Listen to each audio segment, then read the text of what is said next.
Hey beloveds, are you feeling the shift in the vibes with the Mercury retrograde, the lunar eclipse happening, and the Jupiter and Aries conjunction?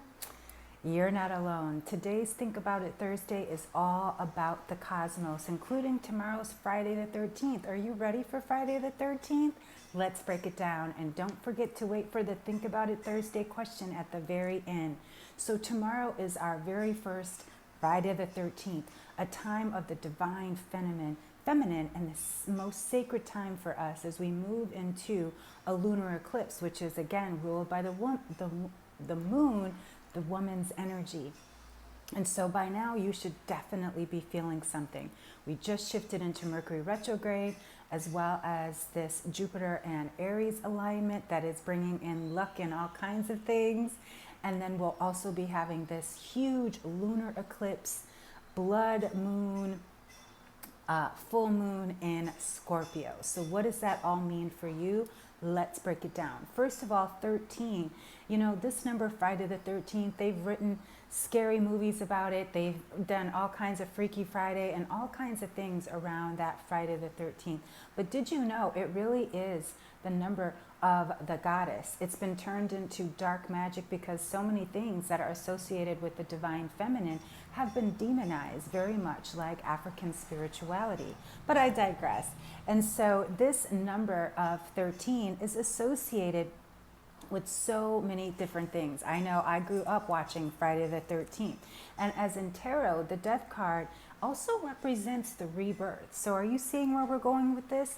And so then moving into this Mercury retrograde rebirth, you see how those two things go together? So this Jupiter and Aries experience, now this is some magic right here, because guess what? Wherever you were doing 12 or 11 years ago, so I want to say it was 2011, whatever you were doing at this time is coming back around and now during this Mercury retrograde for you to heal. And let me tell you, what was I doing at this time? 11 years ago, I was getting ready actually to compete in the International Psychic Challenge. And it was the time, during this time, that I was selected to compete in this psychic battle TV show where I went from Key West to Kiev, Ukraine, and was on TV.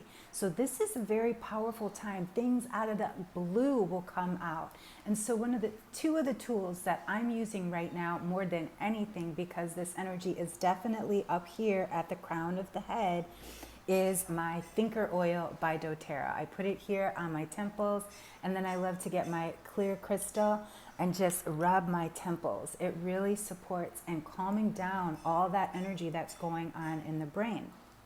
And so, like in the tarot, as I said, that death card actually represents a rebirth. And also, before the Gregorian calendar, we have to acknowledge that in our true lunar calendar, there are 13 moons.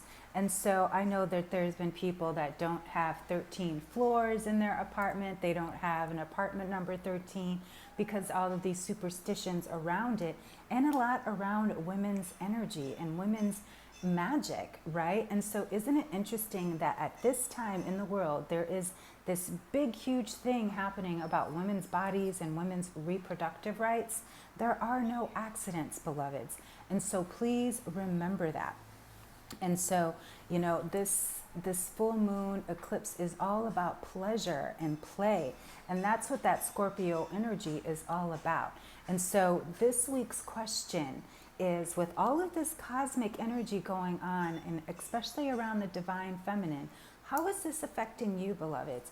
Pay attention to how you feel over the next few days, because again, when you think about it, you'll really start to see there is something aligning in the cosmos, within my intuition, and out there in the world.